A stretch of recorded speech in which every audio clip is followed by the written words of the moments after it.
So the birthday, 18th birthday, was the 25th of July. At that time they didn't give too much leeway. Once they'd got you, and came through the directive to leave London on the 21st of August, a warrant taking me to Haddington to Newport station. I went down on the Great Western. Never recorded in those days trains I travelled on, wish I had. It'd be lovely to know what loco I pulled me to Newport. I have no idea. We duly arrived at Newport, and what I do remember was that I was to go up the Western Valley, which was in Monmouthshire, and arrived at the bay platform at Newport on the upside. And there waiting was an LNWR 062 tank with probably 2 coaches, which was going to take us up through places like Risca, places I'd never ever been to in my life before, and eventually arrived at Oakdale, which was quite within sight of the famous Crumlin Viaduct, which was just north of Oakdale. The line that I was on ran underneath and over the top. Little miniature trains used to run as they looked from ground level over the Crumlin Viaduct, and they used to make quite a sound as well, as it was all very still, and you can imagine the hollow rumbling sound as the trains went over. The vandals destroyed Crumlin Viaduct in later years. It should have been kept as a heritage, a masterpiece of engineering. I was duly taken, presumably by some form of transport, from Oakdale station to a miners' hostel. They set up lots of these miners' hostels for people like myself. They were very often little more than army-type Nissen huts with an admin block. And when you got there, you were recorded in and all the admin work, and you then lived there while you were doing your training at Oakdale Colliery. Again, we're in Monmouthshire, regarded as part of South Wales today, but I don't think it was then. Each day we would set off and do our training. And then when we got back, we would usually descend on the office and demand our mail from home. And I got severely told off by the receptionist one day because apparently my voice must have been a bit louder than all the others, and she took exception to me. I do remember that. The unpleasant memories, probably not a lot older than me. Down the mine, well, I can't remember much what we learnt about, other than the fact that we learnt to get used to underground conditions, going up and down in a colliery cage. But one day we were going round an underground heading, which was a sort of passageway. The circulation of air through a colliery was the fact that it was usually sucked up through one shaft, which was always sealed, and the air then automatically went down another shaft and circulated via pre-arranged system, so that you had through the main headings you had a constant flow of air, which wasn't too drafty. In some places it was quite severe, but they had a system of doors, which were doors that kept the supply of air flowing a particular way, but for passage of people and also horses and ponies, whatever they called them, and the tubs, trams, they had to be opened. They were all sealed with what they call Bratish cloth, BRATTICE, so that made them airtight when they were closed. We were warned, when you went through one of these doors, don't sort of politely let it close, click quickly, keep clear of the door and then let it close. Of course, I was the rear guard of the party. Not that I volunteered to be a rear guard, it was just that I naturally just followed everybody else, because I was never one who wanted to be up front. And one day the door closed, and I did try and stop it closing quickly, and got pushed over by the door with my legs trapped underneath it. There I was with the party advancing in the distance, but I think I called for help, and somebody came back and sort of said, well, we did tell you. That was a lesson learnt. But that's about all I really remember of Oakdale, to be quite honest. All reasonably well. But then I was transferred to a proper valley, the Rumney Valley, to a place called Lambic, Lanbradach, Lambic, which was the first colliery north of Caerphilly in the Western Valley. You could say that south of Caerphilly was very much suburban Cardiff, a bit like London going out, and Caerphilly was very much, Red Hill is in relation to London, and train service tended to reflect that. They also had a locomotive works at Caerphilly, which turned out a lot of the local engines. Never ever got in the works, which I would have liked to have done. Got introduced to Lambic Colliery. Lambic Colliery consisted of 3 seams, 2 deep level seams which were steam coal, one less deep, if that's a good way of putting it, which was house coal. Steam coal was very, very dusty and dry, but house coal, fortunately, clean atmosphere but very wet. I was fortunate to go into house coal because you didn't get involved in any of the problems with dust and all that sort of thing. You got wet, but you know that didn't matter too much. There were 3 shafts, obviously. One of them was the downcast shaft. That was air going down. In fact, 2 of them were downcast shafts and 1 upcast shaft. The upcast shaft was sealed at the top, presumably fans and whatever drawing air out. But the air then, by natural circulation, well, not natural, by designed circulation, made its way down the other 2 shafts and around the workings. Each shaft had its own sheaves, as they called them. Sheaves, that's the uprights which have the wheels at the top. You always got 1 cage coming up and 1 going down at any one time, driven from the winding house, which were kept in absolutely immaculate condition. We were never allowed in the winding house because, you know, they were very upper crust, the winding people, and they kept their engines in brilliant working, clean order. We were privileged sometimes to have a look through the door, and I did it once. They were never allowed in. Well, we were covered in dust and all that, and they didn't want that, did they?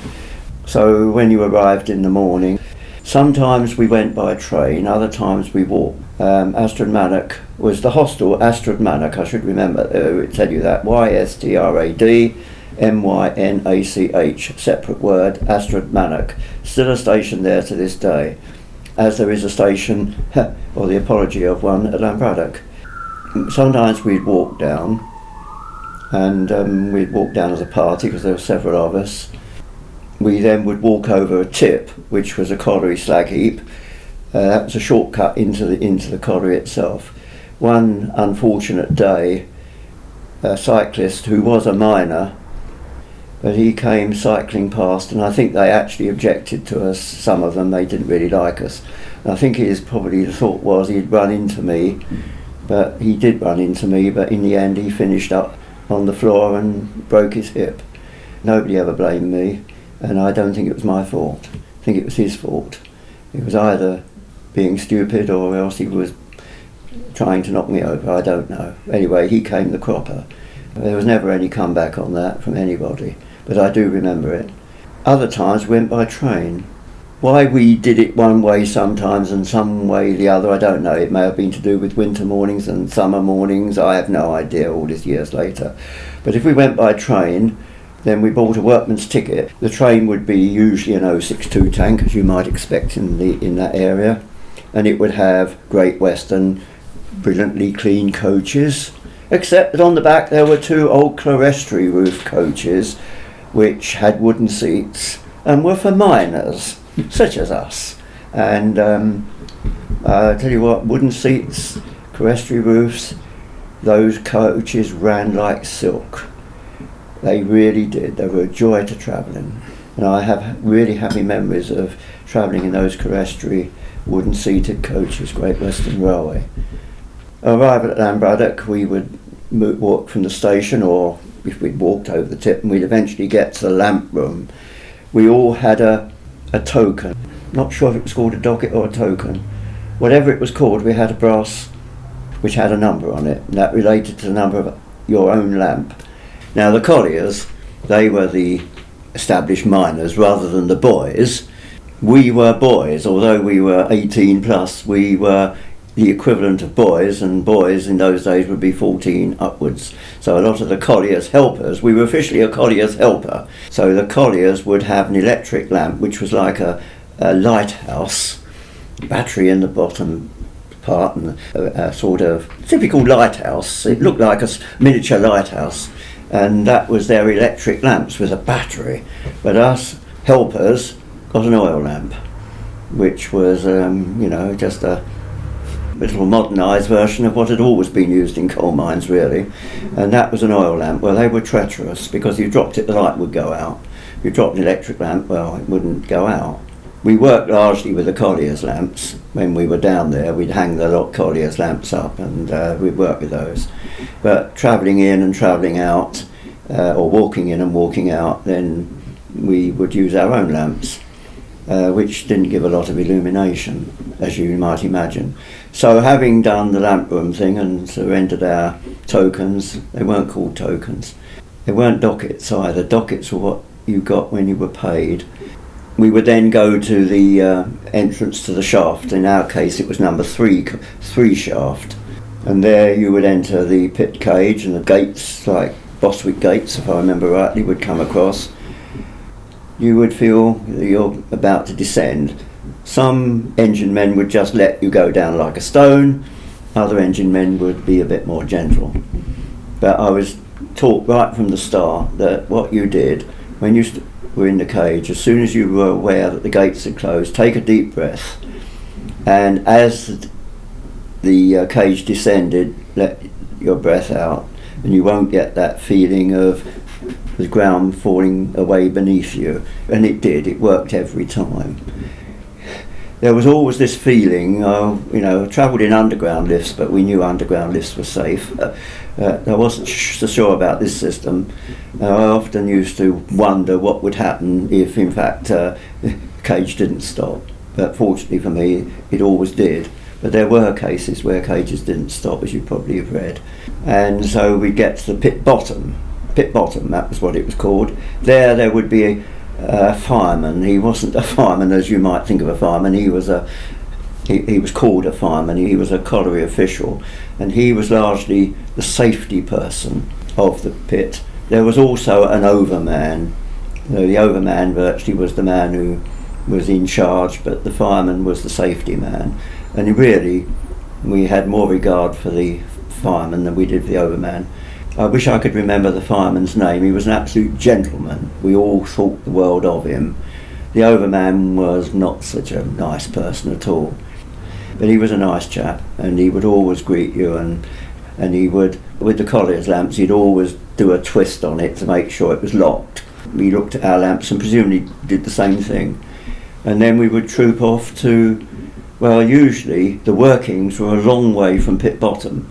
The area around pit bottom had probably been worked out 50, 60, maybe even more years beforehand, and the passageways were virtually permanent rings, a bit like entering an underground subway, except it was an underground subway without tiling and adverts. But it was rings, and sometimes they were a bit bent but the pit bottoms were virtually permanent. Nothing had happened there for years. But then you would gradually walk into the workings, and then you might come across areas where they were still having to, there was a name for ripping the top, if you made it, because you had to have height for, I call them animals pulling tubs, because they were known in our colliery as horses. Although other collieries, they knew them as ponies, but I think ours were regarded as horses. So you had to have height for horses. Didn't have to have height for human beings. You could walk doubled up, but height for horses was essential, and only right. The colliery was laid out in a heading and stall arrangement, which was the original way of doing things, rather than the more modern at the time conveyor belt collieries, which were quite different. I never worked in a conveyor belt colliery, and thank goodness I never did. But you would go through a main heading. That main heading was going on and on and on. Eventually you would come to the actual face of the heading, which was being worked. That might have been 1.5 miles, 2 miles or more in. You would pass disused workings on both sides.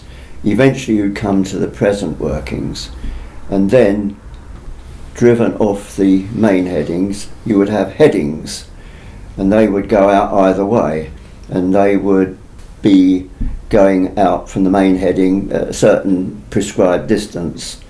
off the headings you would have what they called stalls, which then would be a number of stalls between the main heading and the next, if you like, main heading. It was a crisscross arrangement, and the stalls, you were working the coal out from the stalls. Eventually you would work that square out, and that then would become disused workings. So we get to the fact that we've got our stall. So working in a stall with a collier, you would have a road. Now that road would be sufficient for the horse and the drum to go to. But then you'd get to a point where the road ended, and you would just have a height between what in effect was the floor and the roof. I suppose 4.5 feet. I'm not sure that we could actually stand up, so maybe it was less.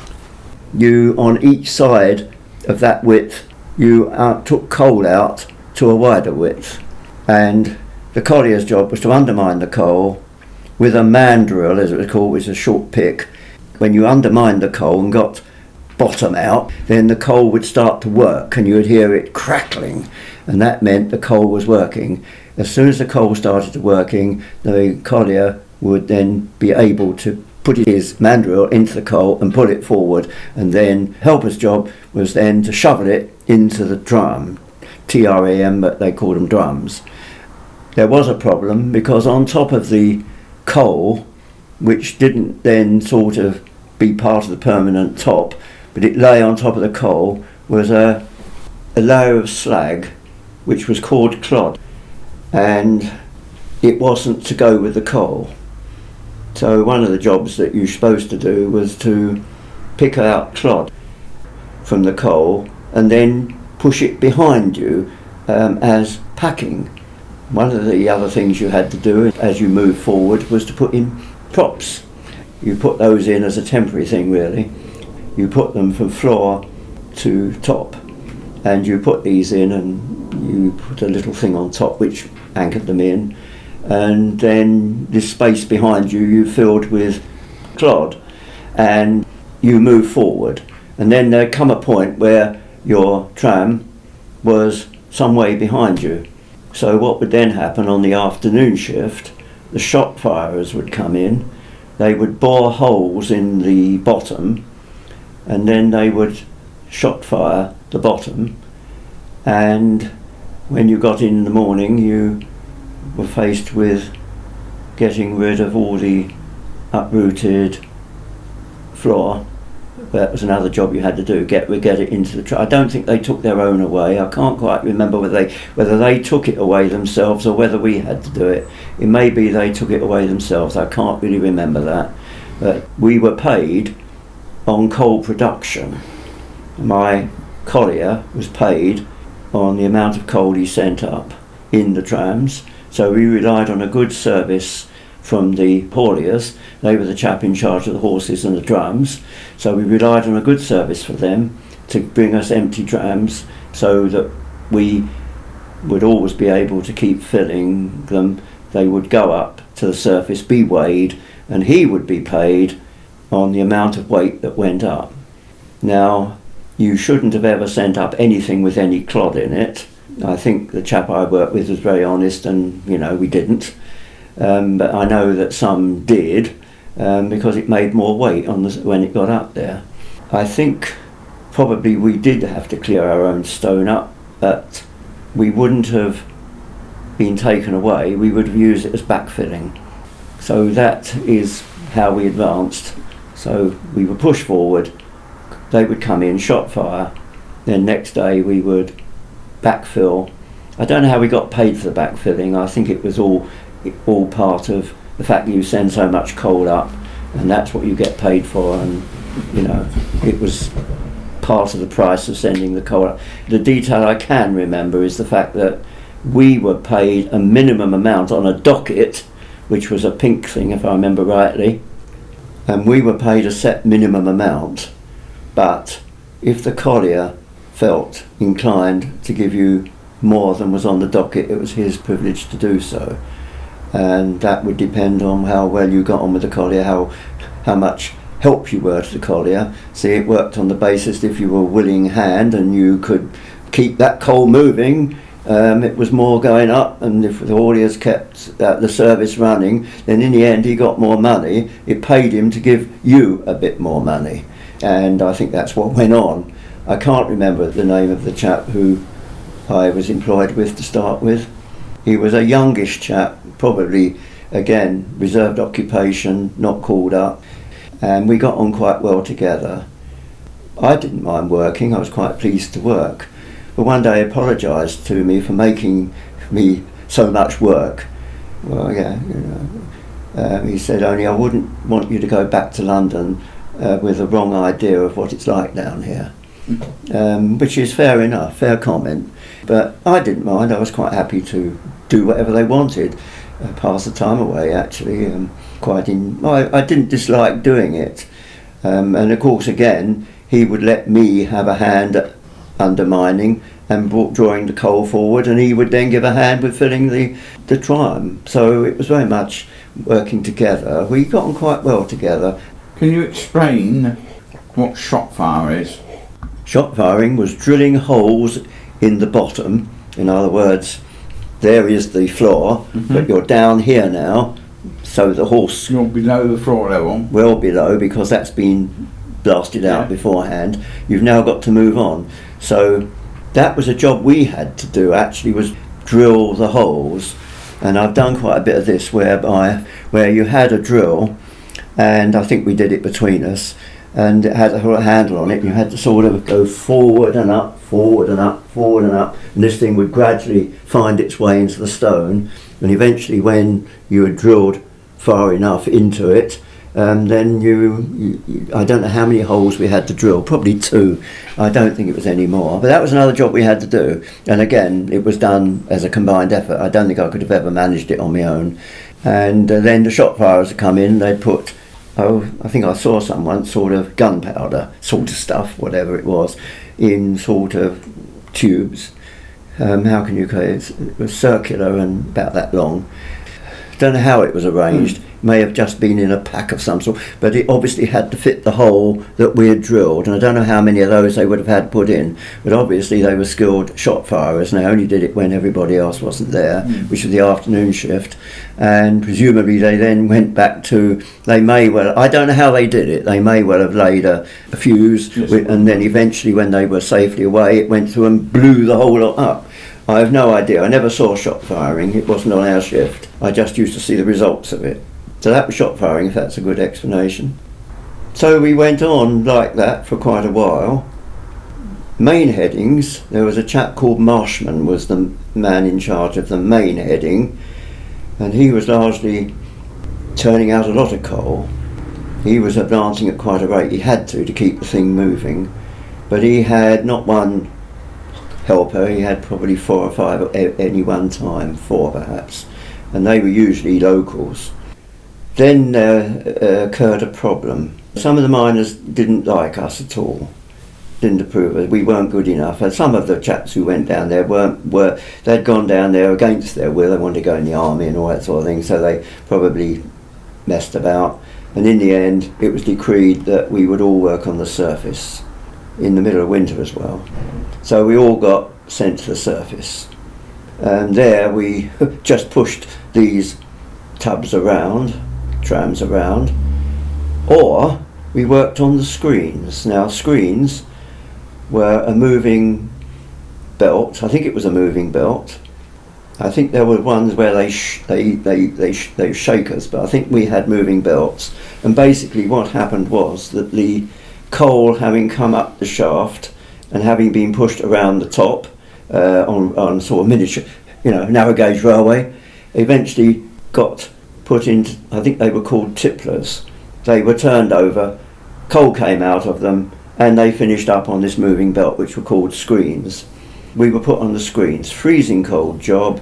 We weren't given any industrial gloves or anything like that to work with, and our job with locals as well, as the coal came by, was to pick out anything that wasn't coal, and very often there was quite a bit of it, and just throw it out and push it to one side, out the way. If it was steam coal, as probably in this case it was, when it got to the other end of the moving belt, it then fell to a lower level into a wagon which had on it GW Loco, which was rather nice to think, and that went on. So this all went on quite merrily. I was quite happy on the screens. Nobody really bossed us about, and I might add it was so free and easy that every time a train from Romney passed by, I used to go off and just check what the loco was and then return to chucking out clod. Nobody minded.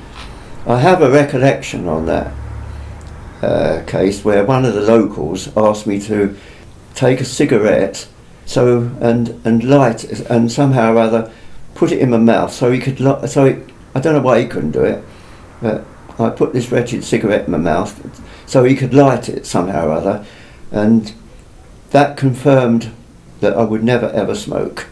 Why he did it I don't know. This is a recollection I have of this cigarette. Never smoked and never would after that. So that was that. We did on one occasion in winter have to push trams around because they were all frozen up and one thing and another, and I quite enjoyed pushing the trams around, as you might imagine, setting points and doing that sort of thing. But then the chapel got restive again, and they found that we were on the surface and we were paying an underground rate. How dreadful. That can't be. We had a very nice manager, and he said to us all, the chapel have got restive over this, if you'd like to stay on the surface, you're welcome to do so, but we'll have to give you surface rate. But of course, if you want to return underground, you can do so. So we all, and it wasn't, shall we say, an agreed thing, we all just did it. Don't know why, I think we were just being difficult. I said, yeah, we'll go back underground. So we all went back underground. Well, I did, certainly. I think most of us did. I can't really remember what the others did, but I did. I said, I'll go back underground. Well, it was warmer down there in the winter.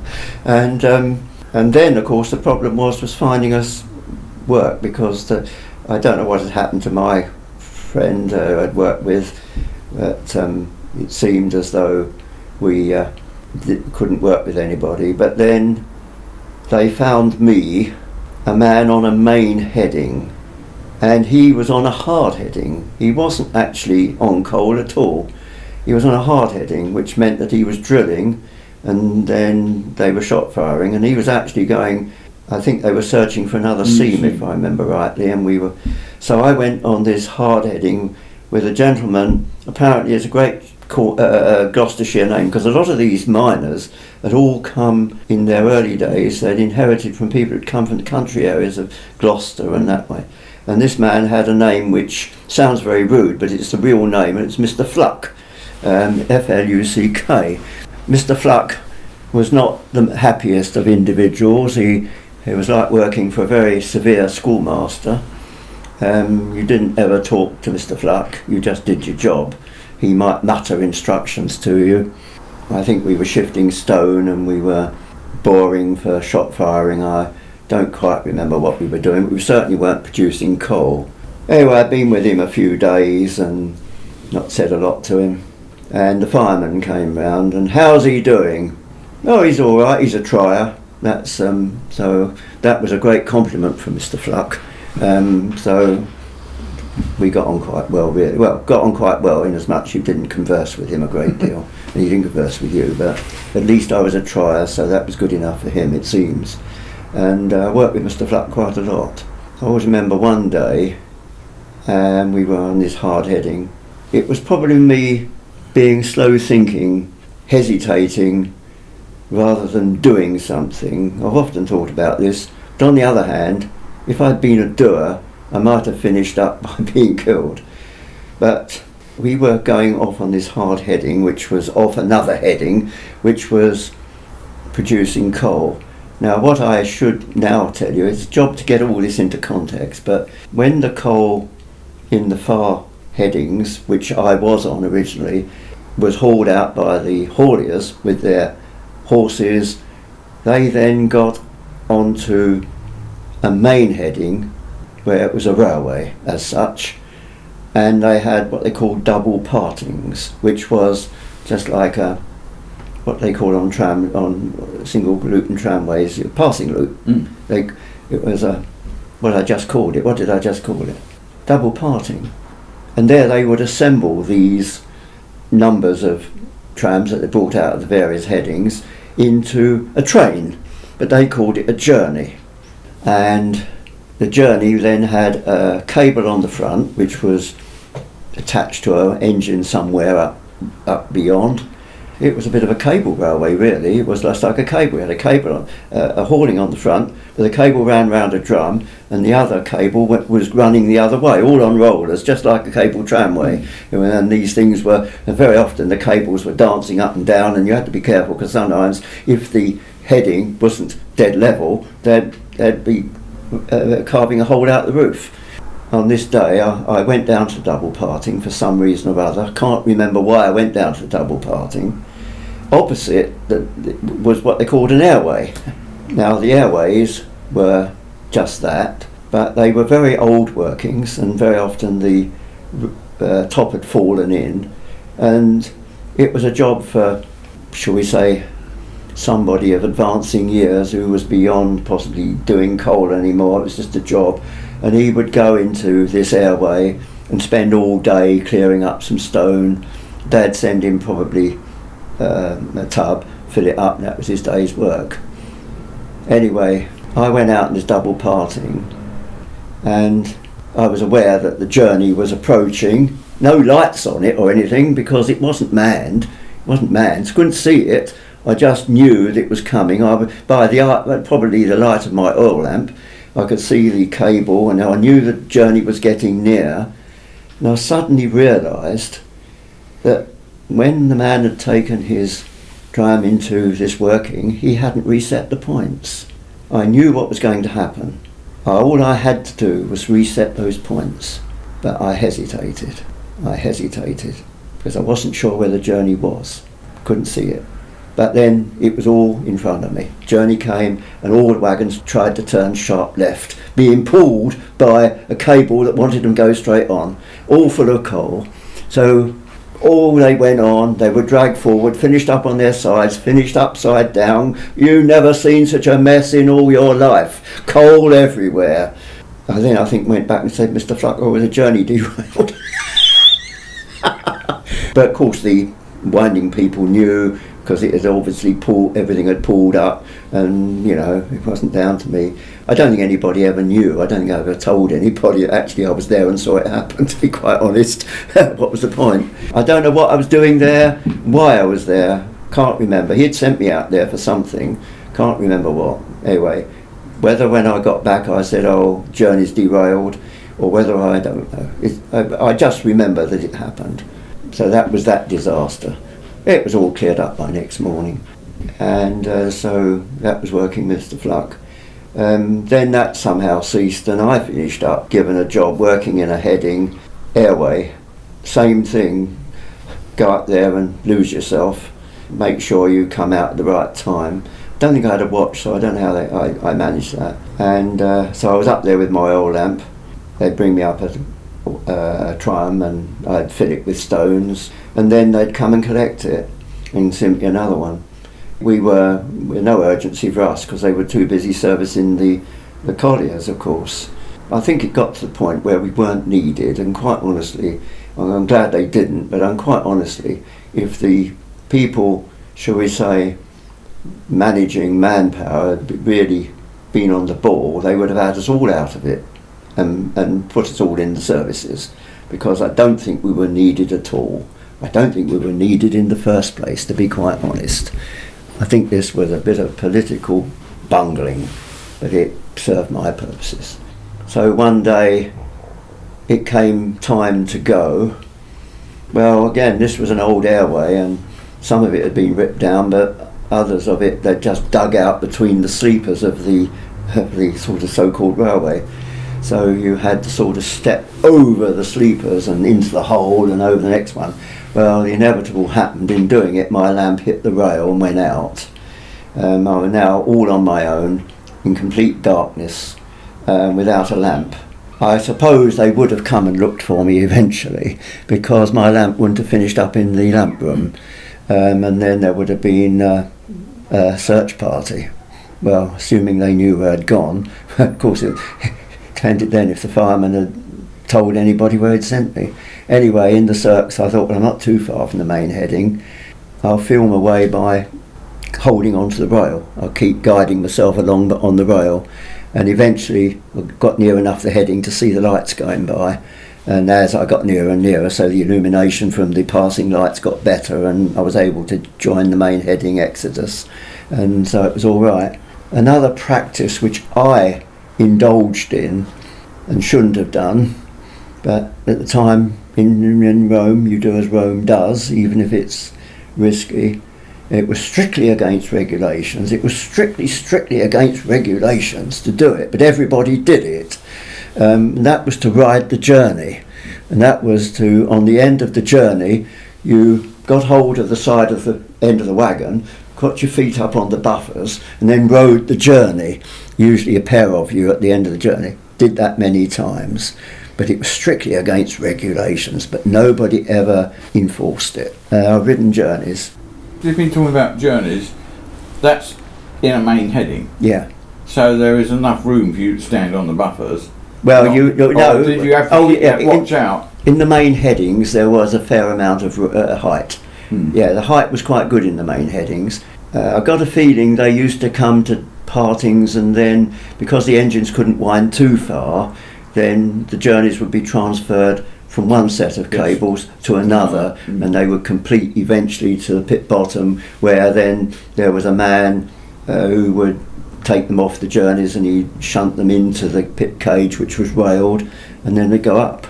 That's really how it worked. I think the journeys were in sections, if I remember rightly. You couldn't have had one winding engine for the great distances underground. You were going quite great distances to get to the workings. Those colliery had been there a long time.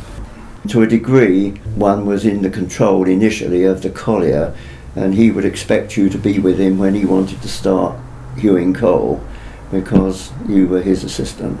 But exactly how the hours worked, I don't know. I know that there was a morning shift, which I think was 7 o'clock, and then there was the afternoon shift, which was, as far as I remember, 3 o'clock. I don't remember if there was a night shift. We were, if you like, a heritage coal mine, although we didn't think of it that, in as much that we were still using the heading and stall system with very little mechanisation. No mechanisation whatever, apart from the journeys. Whereas other collieries, which were near Astrop which a lot of the people in Astrop were sent to, places like Penalta, were steam collieries, as parts of Lambic were, but they were traditionally worked. Penalta was blood and sweat tip, casualties practically every day, conveyor belts and all this sort of thing. Nobody could hear what was happening above because of the noise. They were terrible places to work in. So it was moved forward. It was only advanced for the management, not for the miners. The conditions were far worse working under those conditions, no doubt about that. Terrible conditions.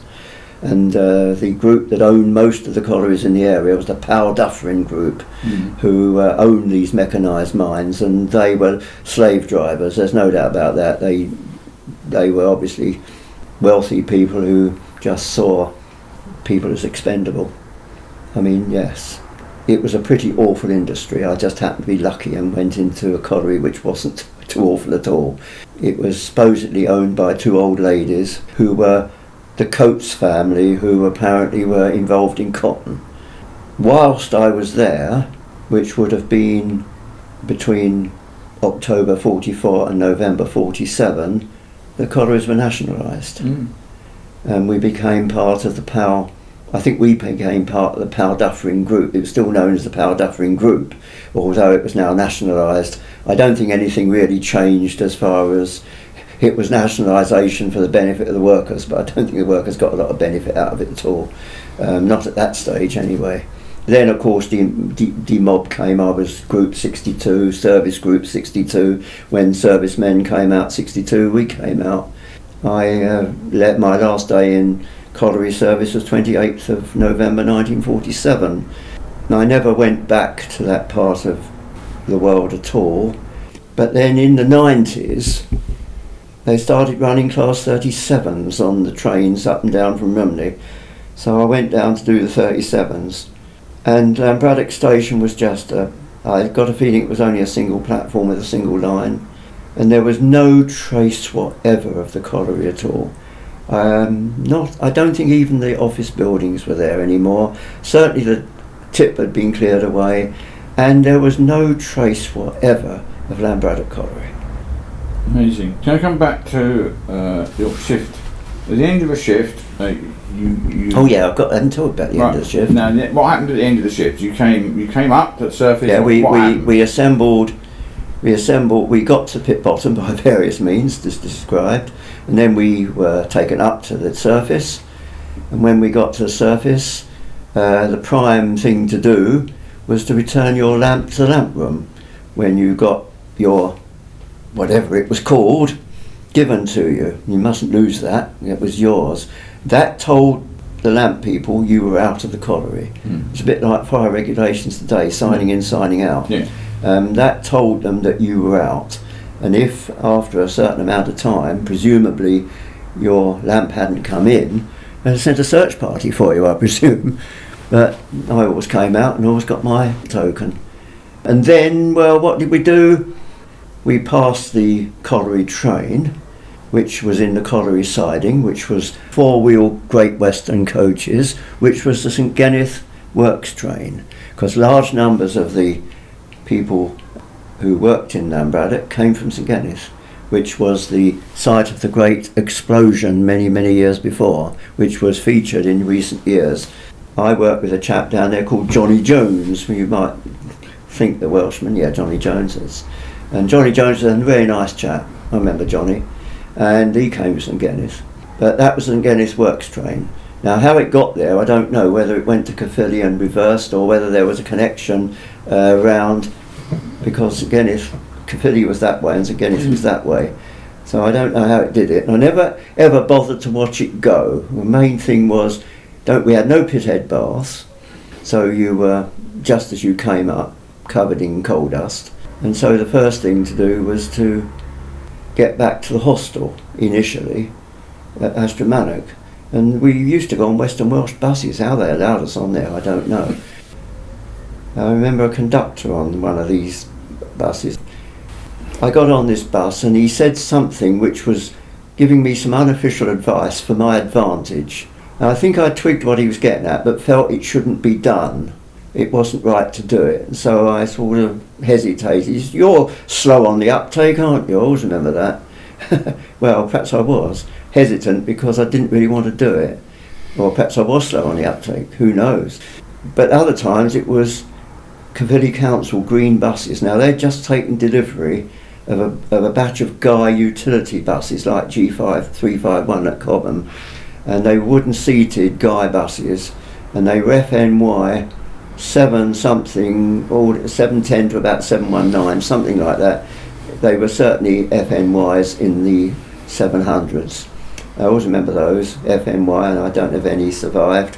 Services between Cardiff and Astramannoch and then northwards to Bargood, I think it was, were run by a combination of Caerphilly Council with their utility buses.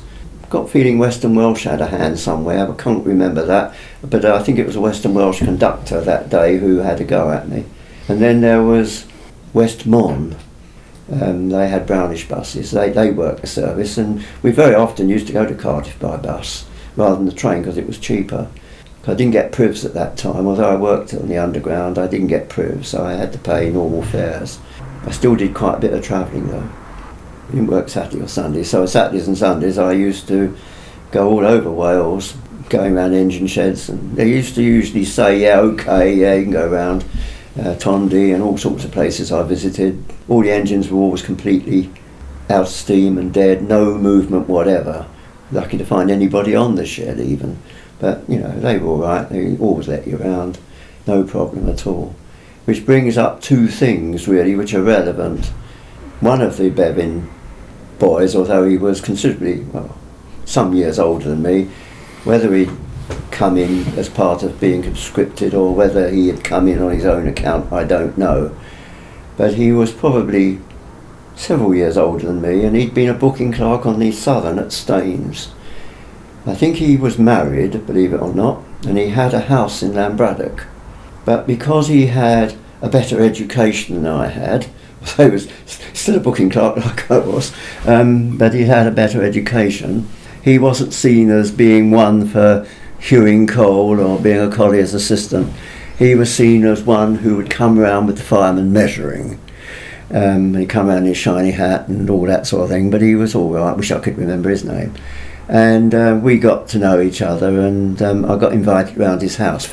See, with everything you do, no matter what distinctions or levels there are in an organisation, as soon as you're a railway enthusiast, you all aspire to the same level. Great railway enthusiast, bus enthusiast fraternity overrides everything else, which is wonderful. And it did there. So he said to me, "Have you thought of taking up photography?" Well, I said, "No, never thought about that."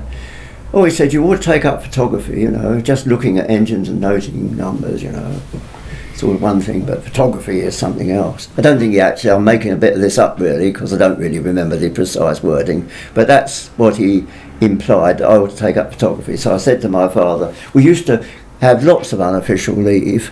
Well, I say unofficial, it wasn't leave at all. We just used to decide to have a fortnight at home and nobody would bother. Pleased to see the back of you, I think. We didn't have to give you a job. And then you get back and, "Oh, hello, oh yes, have a nice time," and all that sort of thing. Not "where have you been," L&A's and all that sort of thing. "Oh, no, surprised to see you back, actually." Well, I think if you used your loaf and went back, that was good enough. It's only if you sort of didn't ever return at all, they'd then get a bit worried. But if you took a week off or a fortnight off, well, of course we did have holidays in the summer anyway, but we did have leave, but there was a bit of unofficial leave as well.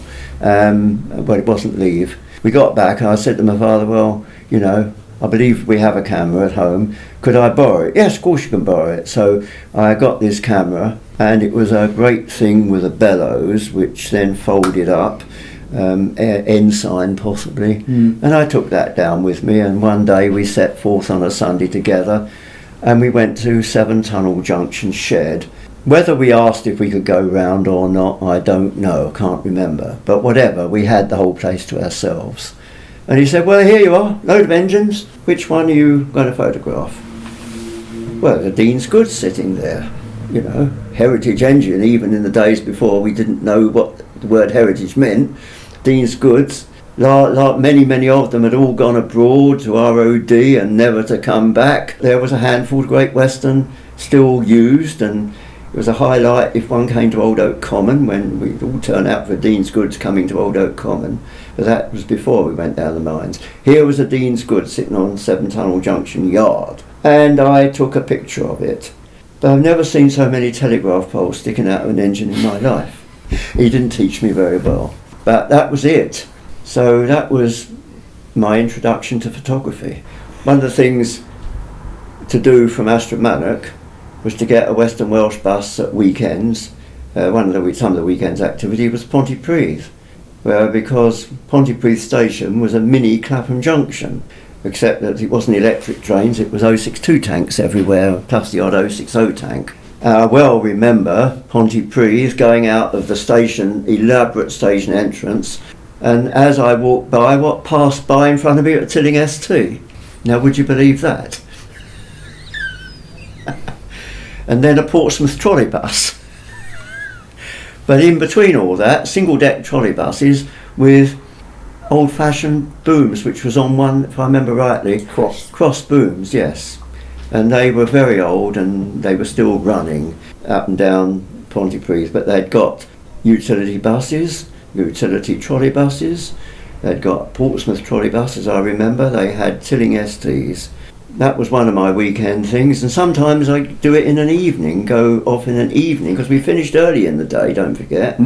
Not so much, that was probably in the hostel days, rather than, what happened was that I was in the hostel at Astramadoc. Somebody suggested that it would be better to live in lodgings. I don't know why I fell for this. I went to live in Caerphilly with a miner's family. Well, it was just the husband and wife, really. They had an old car. They were They were, they were rather upper crust in the mining fraternity, this pair. They were quite, well, they weren't young. And they had a car, small old car, ARL 395. Remember this car? It's quite a small Austin or Morris. So I went to live with them, but the visits to Pontypridd and all that were probably while I was still in the hostel. Yeah, Pontypridd station, it was a constant flow of coal trains. What were they, 280 tanks and the big 72 tanks, 062 tanks on the passenger trains, and it was a wonderful place to be. It really, really was. And then on weekends I went out. I think I got as far as Carmarthen on one occasion. Went down to Swansea, went to Newport. I went everywhere at weekends. I can't really remember the sequence of how I did it and when exactly, but I did everything like that. I got as far as Llanelli and then Carmarthen and missed the last train back or something. And then I had to sleep in the booking hall at Carmarthen, which I think, because, think of getting a hotel or anything like that. I think that sort of, they tolerated my being there. That was the only time I ever did that.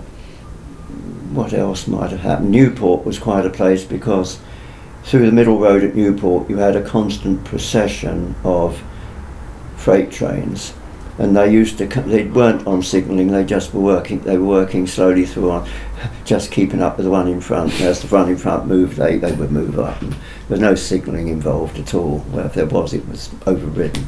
Just a constant flow. Another thing that happened before I went down there, but a lot of the American 280s came to this country. Many were used in service, and I saw them in service. One blew up actually. Well, that's going off the point a bit, not far from here in South Harrow Tunnel on the Marylebone line, and killed the crew. But many of them were processed at Newport Loco factory, like the old Oak Common one, and then were shipped from there. And I saw many American Loco. But prior to them being processed at Newport to go abroad, they were stored in long, long lines at a place called Treforest, south of Pontypridd. They did figure in newspapers at the time, probably somewhere in England or Wales.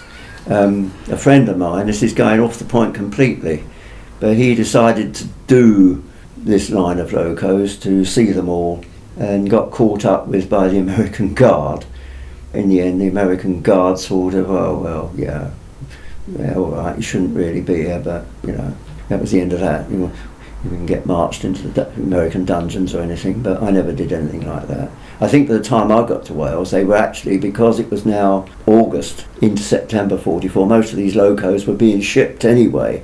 When he did his bunking of the line of locos, I think it was probably been 43. What I do remember, as they dispatched the engines, other engines came in to be processed, and if you didn't have a camera at that time, but if you look, you'd probably see a Great Western engine hauling 4 or 5 of these American 280s into Newport. There was a lot at that time went on. Cardiff had trams at the time. They had 4-wheel trams, and I used to go to Cardiff quite often in the evening when I was living in Caerphilly. 2 things about Caerphilly. When I lived in Caerphilly, we finished work probably about 2 o'clock perhaps, and we'd have a bath in a tin bath. Yes, it was like that, believe it or not. I don't know what we did about food. I can't remember whether, I know we took food with us. We took a snap tin with you. A snap was a sort of tin, rounded-ended tin, nothing with hard corners. It had a rounded end lid, and we took sandwiches. Now, whether that's what we had, or whether we had a meal when we got back, or whether it was later in the year, I can't remember. Perhaps we didn't eat much at all, but I used to, when I was ready to go, I think what I normally did was to go to Caerphilly station, get a train to Cefn-on, Cefnon, 2 words, and the idea was to see what loco was sitting outside Caerphilly Works ex-shops, because they always outshot their engines and put them right by the line side in the works yard. And I tweaked this and found it was something I wanted to do. I don't know why, but I did. I wanted to see the mint condition engines. So most afternoons I would go to Caerphilly, buy a ticket to Cefn-on, which passed the works yard, saw the engine I wanted to see, went through the tunnel and got off at Kevanon, went over the footbridge and caught a train back. One day I actually took a picture of Kevanon, of a loco at Kevanon, and I don't know where that is in the collection, but it was not one of the regular engines, it was a 51, and see a 51 in the valleys was quite rare. When I did my 1990s trip to the valley, I looked out for Kevanon. Platforms are still there, but been closed for donkeys years. I think probably in history, they probably didn't record any passengers there, except that one used to get off in the 1946 period and get on a train going the other way. That was me. Don't have anybody else used to. Maybe there were people, but I'm joking now. So that was Kevanon, and then I sometimes would go into Cardiff. I have a recollection going down to Roath Depot, and there was a football match on, and I think, if I remember rightly, an open top tram bogey car came out, but no camera or anything. Another thing I used to do in the evenings, which I shouldn't have done, but I did, I used to also put these engines that were ex-Caerphilly works on Catay's shed, and I found that if I walked up to Catay's, I could walk into the shed, and providing I got past the foreman's office, I could go up to the end of the shed, see the loco I wanted. I never hung around, didn't bother with it, but they were normal loco. I just wanted to see what was ex-shops. A bit of an obsession at the time. And I did that most evenings until one evening the foreman did turn out and very nicely said I shouldn't be there and escorted me out. I never went there again. I thought, well, you know, don't do it again. It was something I would never do at one time, until my friends sort of looked at me as being a bit of an idiot because I didn't have the pluck to do it. You know, the usual thing that happens to you when you're a teenager. Got into bad company, you could say, but I did it, but eventually I didn't do it anymore. If you went down to Cardiff when there was an event on at the City Hall, people would come from all over the valleys in coaches. If you walked along the line of coaches parked all around the City Hall, you'd invariably find the former Green Line. Sometimes rebodied, but it would be the chassis and the registrations. And then there was a couple of workmen's coaches at Taft's Well. They were straight from Green Line service, except they were shabby now. Still had their metal bonnet numbers on and everything like that. And there was London Transport vehicles either in the valleys on hire as part of the hiring of old buses to Provincial in return for what they'd done for London, or sold before the war, still working in the valleys. There was lots of London Transport stock still running in the valleys at that time.